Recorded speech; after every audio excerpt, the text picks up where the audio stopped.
পুরুষ মানুষ সহজে কাঁদে না, কারণ পুরুষের চোখে জল মানায় না। জন্মের পর তাদের মাথায় ঢুকিয়ে দেয়া হয়, যত কষ্টই হোক তোমার চোখে জল আনা যাবে না। নারীরা হুটহাট কেঁদে উঠতে পারে, নারীরা রাগে কাঁদে, অভিমানে কাঁদে, কষ্টেও কাঁদে, কিন্তু পুরুষ কখনো অভিমান কিংবা রাগে কাঁদে না।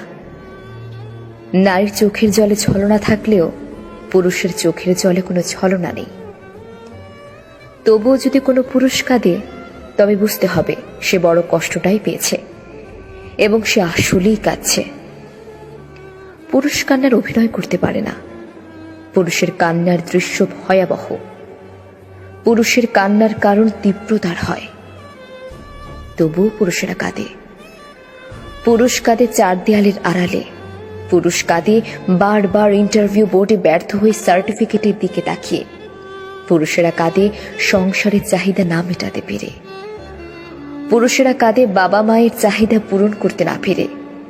পুরুষেরা কাঁদে প্রেমিকা হারালে। পুরুষ মানুষ নিজের জন্য যতটা না কেঁদেছে, তার চেয়ে বেশি কেঁদেছে অন্য কারোর মন রক্ষার জন্য।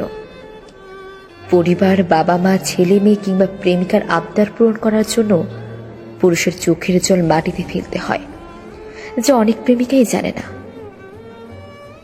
ইতিহাস বলে, যে নারী ইচ্ছাকৃতভাবে পুরুষের চোখের জলের কারণ হয়েছে, সেই নারী জীবনে খুব একটা সুখী হতে পারেনি। এটা নয় কোনো পুরুষের অভিশাপ, এটা পুরুষের চোখের জলের কারণ আর দীর্ঘশ্বাস।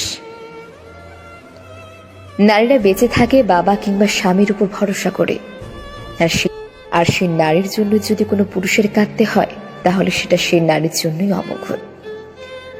পুরুষের চোখের জল বিফলে যায় না, প্রকৃতিই তার প্রতিদান দেয়। তবুও পুরুষেরা বীর। দিন শেষে একটা পরিবার, বাবা মা কিংবা একটা নারীর বেঁচে থাকার শক্তি।